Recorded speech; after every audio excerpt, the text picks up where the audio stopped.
Have you ever caught yourself staring at the ceiling, paralyzed by the weight of things you should be doing, yet unable to move? Do you ever wake up already tired, not because you didn't sleep, but because the idea of another day, performing, striving, proving, feels like too much? Let me tell you something that might rattle the very foundation of how you've been taught to see yourself. You're not lazy. You're exhausted. Spiritually, emotionally, existentially. And no, it's not because you lack discipline or ambition. It's because you've been running a race with no finish line in a system that never lets you feel done. You live in a society that doesn't just reward performance, it demands it. Not occasionally, but constantly. And the most twisted part? It doesn't even need someone else cracking the whip anymore. You've internalized the taskmaster. You're both the worker and the boss, the prisoner and the guard. This is the sickness of the burnout society. You weren't born with this weight. It crept in slowly, disguised as goals, dreams, self-improvement. Somewhere along the way, productivity became morality. Stillness became laziness, fatigue became failure. You learned to define yourself not by who you are, but by what you produce. You started saying, "I need to be better," when you really meant, "I need to be allowed to rest." But here's the truth you were never meant to discover. The pressure isn't coming from outside anymore. It lives inside you now. That little voice that tells you you're falling behind, that you should be further along by now, that others are doing more, creating more, succeeding more. You hear it, don't you? That whisper that turns every quiet moment into a crisis of self-worth. The burnout society doesn't punish you with a whip, it flatters you with freedom. It says you can be anything, but what it means is you'd better be everything. It tells you to hustle harder, optimize more, build your brand, monetize your passion, but it never tells you what enough looks like. Because in this system, enough doesn't exist. You start a side project, then a second one. You say yes to every opportunity, afraid that if you pause, you'll lose momentum, relevance, respect. You post your progress online, not for joy, but for proof. Proof that you're valuable, desirable, successful. You work on your days off. You reply to messages at midnight. You read self-help books not to understand yourself, but to fix what you've been convinced is broken. And when your body starts to shut down, when your mind becomes foggy, when you feel that numb heaviness in your chest, you call it laziness, but it's not, it's protest. Your nervous system is waving a white flag. Your soul is whispering, "I can't live like this." You were taught to fear rest, to equate stillness with uselessness. But what if your fatigue isn't the problem? What if it's the most honest part of you? What if burnout isn't a sign of weakness, but of wisdom? Because here's something they don't want you to realize. A society addicted to productivity depends on you feeling inadequate. Your self-doubt fuels the economy. Your guilt keeps the machine running. The moment you start believing you are enough, as you are, is the moment the system loses power over you. But they've been clever. They don't chain you up. They dress the cage in empowerment. Crush your goals. Rise and grind. No excuses. The slogans sound inspiring, don't they? Until you realize they're turning your existence into a performance, your worth into a metric, your life into a spreadsheet. You're not imagining it. The pressure to be constantly doing, improving, proving, it's real. And it's not a personal flaw. It's systemic. You've been conditioned to become a brand, to think of your time as a resource, your body as a tool, your emotions as distractions.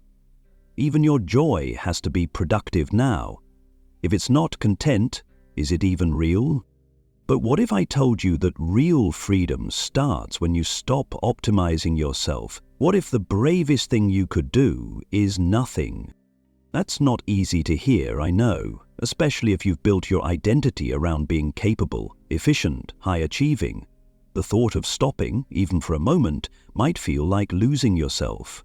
But maybe that's because you were never given the space to discover who you are outside of performance. Ask yourself, when was the last time you did something just to feel, not to achieve? When did you last rest without guilt, create without sharing, sit in silence without grabbing your phone to scroll? When did you last say, "I am tired," and let that be reason enough? If that feels impossible, you're not alone. This culture thrives on your exhaustion. It whispers, just one more project, one more hour, then you can relax. But then never comes. It keeps moving the goalpost, because it's not about helping you grow, it's about keeping you occupied, distracted, drained. The hardest part is, deep down, you still believe it's your fault. You think if you could just get more disciplined, more organized, more positive, it would all click. But this system doesn't want you balanced. It wants you addicted to the rush of productivity, to the high of validation, to the chase.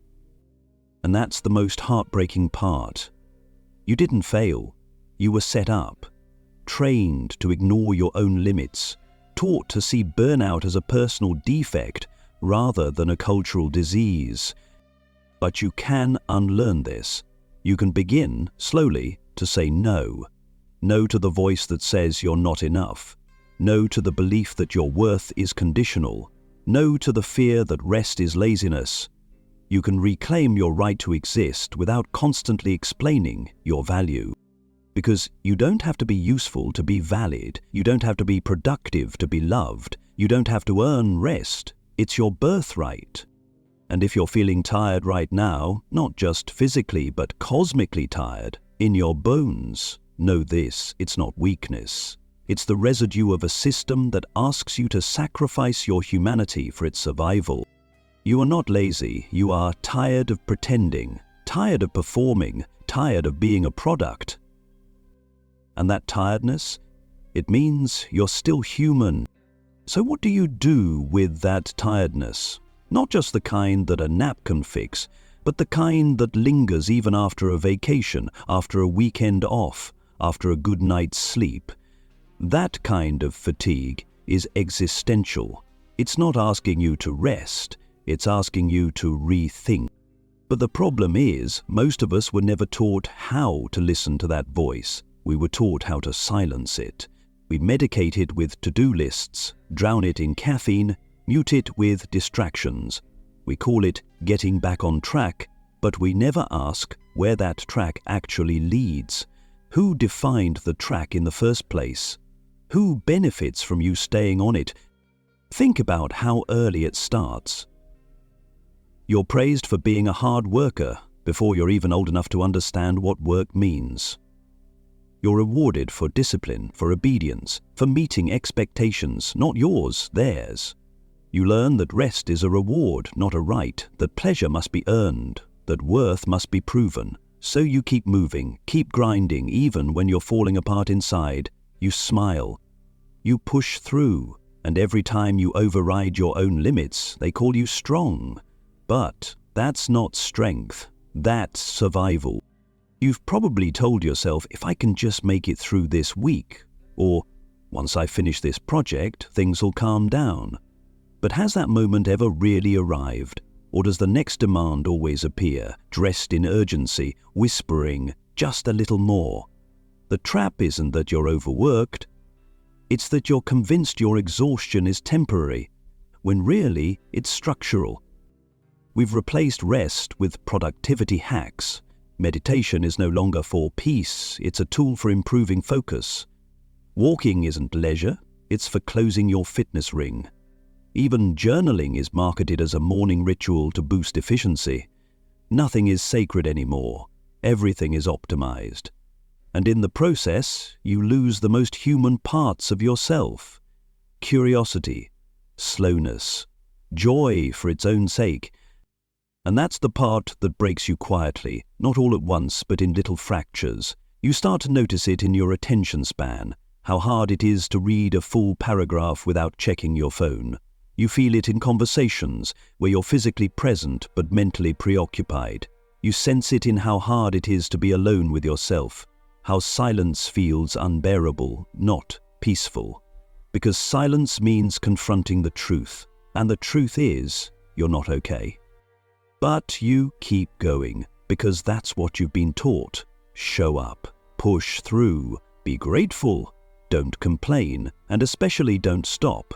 Stopping means falling behind. Stopping means being left out. But what if falling behind is the only way to catch up with yourself?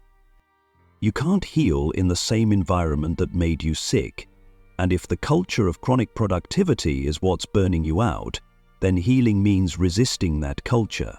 Not through rebellion in the loud, dramatic sense, but in quiet refusal, in reclaiming your own rhythm, in saying no when your body whispers it, even if your calendar says otherwise, in choosing presence over performance. That's not easy, especially when everyone around you is still sprinting, especially when the world keeps rewarding the burnout, likes, promotions, praise. They're all given to the ones who keep sacrificing themselves. So if you stop, it might feel like disappearing. But here's the paradox. Only when you stop can you finally reappear as yourself. Not the role you perform, not the persona you crafted, but the person you actually are underneath it all. And yes, the silence will be uncomfortable at first, because once you stop distracting yourself with constant doing, everything you've been running from will come to the surface. The questions you've avoided, the feelings you've numbed, the dreams you buried under practicality. But that's not a breakdown. That's the beginning of clarity. Clarity doesn't scream, it whispers, and if your life is too loud, you won't hear it. Ask yourself this: what are you chasing so hard that you've forgotten why you started? What version of success are you killing yourself to achieve? And more importantly, who defined it for you? Because if the definition of success requires sacrificing your peace, your health, your joy, then it's not success, it's servitude. You were not put here to be productive. You were not born to perform. You do not exist to meet expectations that have nothing to do with your soul. But you've been taught otherwise, haven't you? That your value is conditional, that your worth is measurable, that your time belongs to the highest bidder. And maybe the worst part? You believed it. Not because you're weak, but because you were never shown another way. You were trained to perform, not to feel, to execute, not to exist. But here you are, tired, anxious, stretched so thin you can barely breathe, and they still have the audacity to call you lazy. That's the gaslighting of this system. It burns you out, then blames you for not being fireproof. It depletes you, then mocks you for not having energy. It isolates you, then wonders why you're disconnected. But you're not broken. You're responding to a world that keeps asking you to betray yourself. The healing begins not with another planner or productivity app, but with a radical question: what if you are already enough? What if doing less isn't failure, but freedom? Freedom from the tyranny of the to-do list, freedom from the grind culture that glorifies self-destruction, freedom from the voice that equates rest with laziness and worth with output. But make no mistake, choosing rest in a burnout society is a radical act. Choosing yourself in a system built on self-abandonment is a form of rebellion. And rebellion will feel like guilt at first. It will feel like laziness, like irresponsibility, like failure. Because that's how you've been conditioned to feel anytime you prioritize your soul over your schedule. But guilt is not a compass, it's a residue, a trace of the indoctrination you've begun to break. And that's how you know you're on the right path. Maybe you're starting to feel it already, that subtle shift. That quiet pull inside that says, this isn't who I want to be. Not the exhausted version of you, not the frantic one who keeps saying yes when your body is screaming no, not the one who smiles through burnout, who performs through pain, who pretends that pushing through is noble. It's not noble, it's self-erasure dressed up as ambition, and the more you normalize that erasure, the further you drift from the life that was meant for you, the one built not on constant sacrifice, but on presence. Let's talk about presence for a moment, because it's a word we throw around a lot. Be present, live in the now. But how can you be present when your nervous system is stuck in survival mode, when every minute of stillness feels like falling behind, when your mind is a browser with 20 tabs open and every one of them is blinking urgent? That's not presence. That's panic in disguise. And yet, we wear it like a badge of honor. You see it everywhere. People multitasking their way through breakfast, working during vacations, bragging about sleeping 4 hours a night like it's a virtue, as if depletion is the new status symbol, as if the more you suffer, the more you deserve to succeed. But ask yourself, at what cost? What is all of this really for? More money, more recognition, a sense of worth you were never taught to cultivate from within? Because that's the sickest part of this system. It convinces you to chase things that were never meant to fill you. Likes, followers, metrics. Even when you hit your goals, the emptiness creeps back in. You feel it in the quiet moments, the ones you avoid, the moments where no one's watching, no one's clapping, and suddenly you realize you don't even know who you are when you're not performing. This isn't just about burnout anymore. This is about identity, about how you've been taught to equate being good with being productive, how you've absorbed the belief that to rest is to regress, that to stop is to lose, that your existence must be justified by constant motion. But what if your value is inherent? What if you were never supposed to earn rest or joy or peace? What if those were meant to be your baseline, not your reward? I know it's hard to accept that, especially when you've spent your whole life trying to prove you're enough, especially when you've built your sense of self on being dependable, responsible, high-achieving. You were the one who kept it all together, who got the grades, showed up on time, kept pushing, even when everything inside you was screaming to stop. You did that because that's what you thought strength looked like, but real strength is knowing when to stop performing. Real strength is admitting when you're tired. Real strength is saying, this isn't working for me anymore, even when everyone else is still clapping for your performance. And here's what no one tells you. The system doesn't want you to be well, because wellness means awareness, and awareness leads to resistance. A burned-out person is easy to control. They're too tired to question, too overwhelmed to revolt, too distracted to remember that they were never meant to be a machine. What you're remembering now, aren't you? Maybe just a little. Maybe there's a part of you, small but alive, that's beginning to see the cracks in the narrative, that's starting to believe that being tired isn't a failure, it's a message, that exhaustion isn't laziness, it's data, that your nervous system isn't broken. It's responding, exactly as it should, to a culture that asks you to deny your own humanity. So what now? Where do you go once you realize that the game is rigged? You start by slowing down, not in some performative hashtag way, but in a real, embodied way. You start asking better questions. Questions like, what am I chasing? Who am I trying to impress? What would I still do if no one ever saw it? And the hardest question of all, what would I still be if I stopped doing? If that question terrifies you, that's okay. It should, because buried inside that fear is the truth you've been avoiding. The truth that your worth is not in what you do, but in who you are. That truth doesn't come all at once. It arrives in moments. Tiny rebellions, choosing to rest without apologizing, saying no without explaining, creating without sharing, letting yourself be seen in your unfinished, unpolished form, and still believing you're enough. It's messy at first. Your mind will protest, your conditioning will scream, the voice in your head will tell you that you're falling behind, that you're wasting potential, that you'll regret this. But that's not your voice.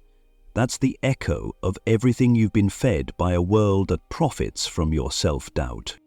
And when you start to ignore it, When you choose to listen to your body instead of your calendar, your intuition instead of your metrics, something begins to shift. You begin to heal. Not in a linear, pretty way, but in a way that feels like waking up from a long, exhausting dream. At first, you're disoriented. Then, you begin to see, and once you see it, you can't unsee it. You start noticing the lies. How self-care has been co-opted into another performance. How rest is marketed as a productivity tool. How even your healing is commodified, repackaged, and sold back to you in 10 easy steps. But you don't need a morning routine to be worthy. You don't need to meditate to deserve peace. You don't need to journal your way to self-acceptance. You just need to remember what's been buried under the noise, that you are already whole. Wholeness doesn't come from doing more, it comes from shedding what never belonged to you in the first place.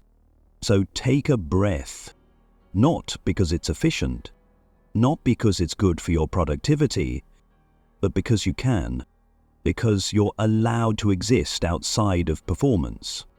Because your humanity is not a brand, it is sacred. And the sooner you remember that, the sooner you begin to truly live. Now that you're beginning to see it, really see it, it might feel like grief. And that's okay too. Grief is part of the process. Grieving the years you spent trying to earn love through performance. Grieving the parts of yourself you silenced so you could be more productive, more agreeable, more impressive.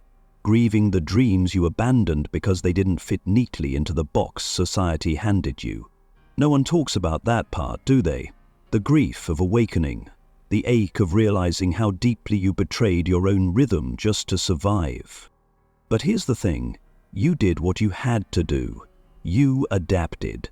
You shaped yourself to fit into a system that rewards burnout and punishes stillness. And now you're learning a new way. You're beginning to understand that adaptation isn't the same as alignment, that functioning isn't the same as thriving, that being busy isn't the same as being alive. So what does alignment look like? It looks like choosing integrity over image. It looks like slowing down long enough to ask, what do I need? And actually waiting for the answer. It looks like resting without guilt, saying no without explaining, letting go of the fantasy that if you just get organized enough, optimized enough, good enough, you'll finally feel whole. You won't. Not because you're broken, but because that's the wrong starting point. Wholeness doesn't come after achievement. It comes from remembering what you were before the world taught you to perform. And that remembering, it's not some mystical, far-off enlightenment. It's in the mundane. It's in how you breathe when no one's watching. It's in how you talk to yourself after a mistake. It's in the way you hold space for your own needs, even when the world doesn't validate them. And slowly, it changes everything. You stop filling every empty moment with noise. You stop apologizing for your slowness. You stop chasing things that were never yours to begin with. Not because you gave up, but because you finally woke up. You start recognizing the ways the system seduces you, how it turns hobbies into side hustles, how it convinces you that passion must be monetized, that art must be useful, that every minute of your life must be tracked, measured, evaluated. And when you stop participating in that cycle, even just a little, the fog begins to lift. You realize that not every moment has to be maximized, that some days are meant to be lived, not leveraged, that doing nothing is not a waste of time, it's a reclamation of time. It's how you remember that you are not a machine. And of course, it won't be easy. The old voices will still echo, the fear of being left behind, the guilt of disappointing others, the anxiety that comes from not having something to show for your time. But let me ask you this, when did your time become something you had to prove? When did being alive turn into a competition? You're not here to win at life, you're here to live it. But you can't live if you're always performing. You can't be present if you're always proving. You can't feel joy if your nervous system is always in fight or flight. That's the tragic irony. The very things you've been taught to pursue, success, recognition, belonging, become meaningless if you have to abandon yourself to get them. What's the point of achievement if you feel empty inside? What's the point of being admired if you no longer recognize the person they admire? So maybe the real work isn't in doing more. Maybe it's in undoing, unlearning, untangling yourself from the web of expectations that never truly fit you. That's the quiet revolution. Not louder, faster, better, but slower, softer, truer. It might look like stepping away from your laptop even when you should be working. It might look like taking a nap instead of forcing yourself to be productive. It might look like turning down an opportunity because it doesn't align with your soul, even if it impresses everyone else. And that doesn't make you weak. It makes you conscious. Conscious enough to stop treating yourself like a resource to be mined. Conscious enough to say, I don't need to destroy myself to matter. Because you don't. You never did. But they won't tell you that. The system doesn't celebrate rest. It doesn't reward integrity. It doesn't know what to do with people who won't commodify themselves. And that's exactly why your healing is so powerful. Because it's not just personal, it's political. Every time you choose rest over performance, you're rejecting a model of worth built on exploitation. Every time you listen to your body instead of your calendar, you're dismantling a belief system that says urgency is more important than aliveness. And yes, people might not understand. They might call you lazy, selfish, unambitious. But that's only because your truth threatens their illusion. Your stillness reminds them of their own exhaustion. Your boundaries highlight their lack of them. Your choice to live on your own terms will always unsettle those who haven't made that choice yet. But that's not your responsibility. You're not here to make others comfortable. You're here to be real, to be whole, to be well. And wellness, real wellness, isn't a morning routine or a green juice. It's the absence of internal war. It's no longer needing to earn rest. It's not asking for permission to exist. You've been given this one life, this one body, this one breath, and it's too sacred to spend it trying to meet a standard that was never meant to honor your soul. So breathe. Unclench. Unplug. Not because you have to, but because you finally can. Maybe now you're starting to realize that your exhaustion isn't a flaw in your character, it's a form of intelligence, a signal, a refusal, a deep biological wisdom screaming that the way you've been living is unsustainable. But in a world that equates fatigue with failure, your body's cry for help has been misinterpreted as weakness.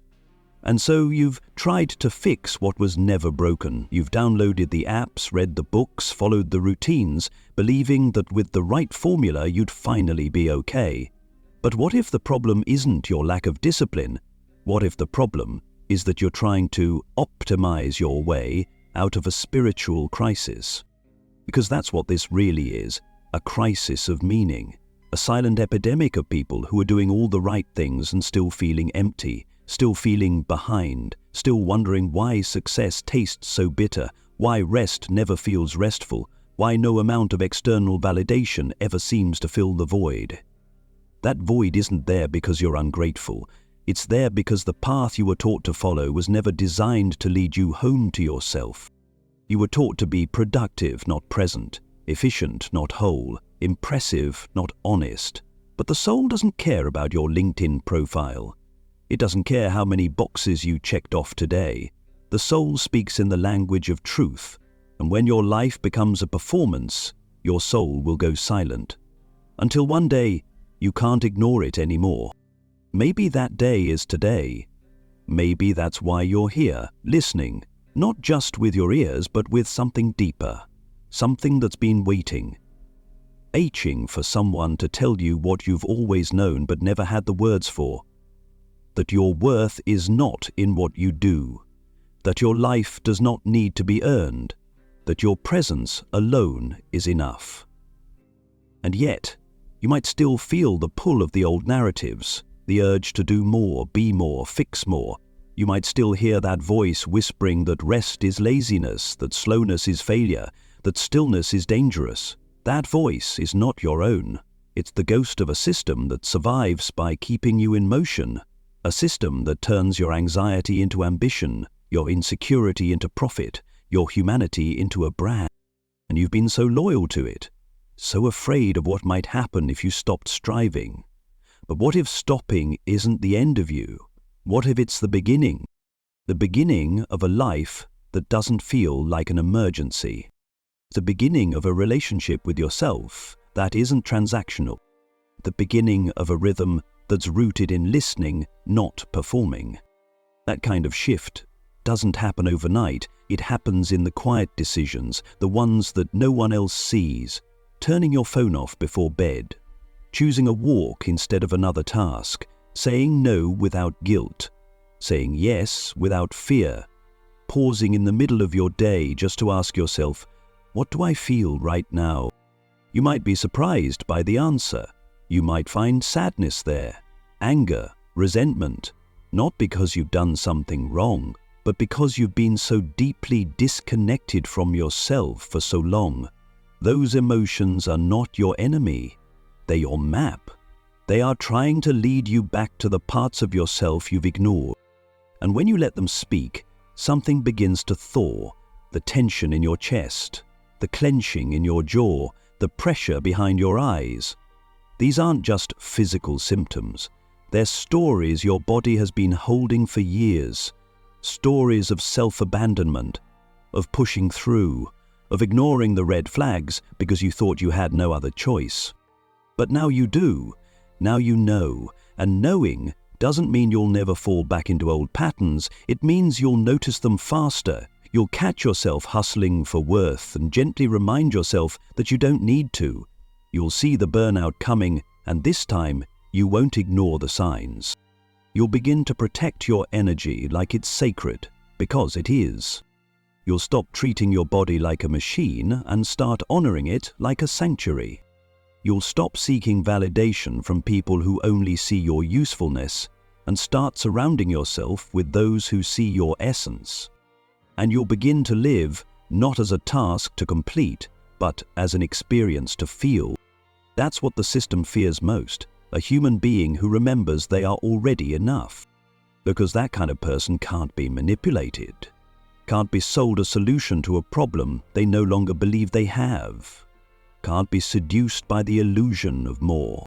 That kind of person moves through the world differently, slower, softer, but with a presence so grounded it shakes everything built on false urgency.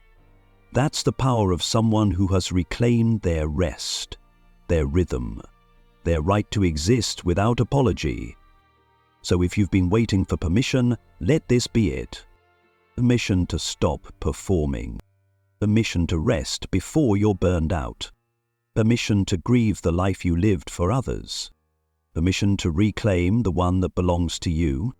And when the world tries to pull you back, because it will, when the old voices get loud, when the urgency returns, when the guilt creeps in, come back to this truth. You are not behind. You are not lazy. You are not broken. You are tired of pretending. You are remembering what it feels like to be whole. And that remembering is your revolution.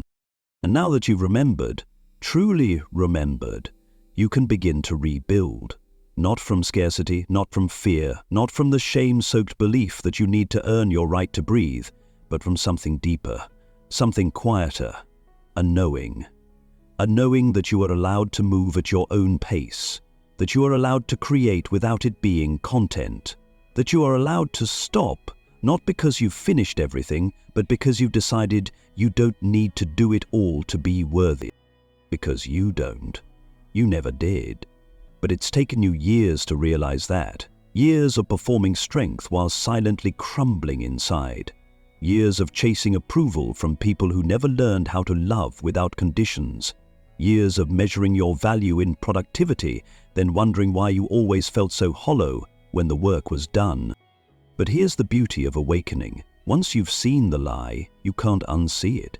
Once you've tasted rest, true rest, not the rest you take just to keep going again, but the kind of rest that heals you, you start to feel what real aliveness is.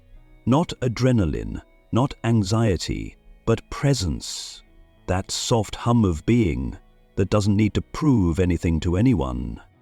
That's when you stop rushing, not just through your day, but through your life. You start to question the goals that once drove you. You begin to ask, is this mine? About your career, your relationships, your obligations. You look at your calendar not with panic, but with discernment. You stop chasing the next big thing and start listening for the small, sacred yes inside of you. And yes, you'll still be in the world, you'll still have responsibilities, bills to pay, people to show up for, but you'll carry yourself differently. You'll stop moving like you're being chased, because you're not. That urgency, that pressure, it was never real.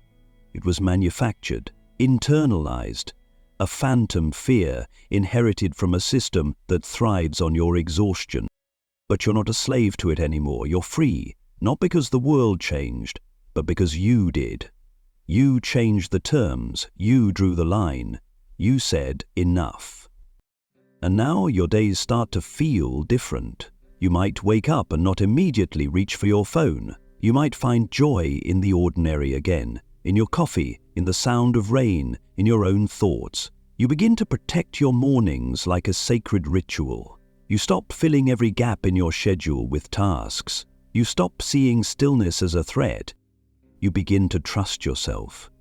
That's one of the most powerful shifts of all. You stop outsourcing your intuition. You stop asking everyone else for permission. You begin to believe that you can feel your way through your life instead of thinking your way out of it, that your body holds wisdom, that your slowness is strength.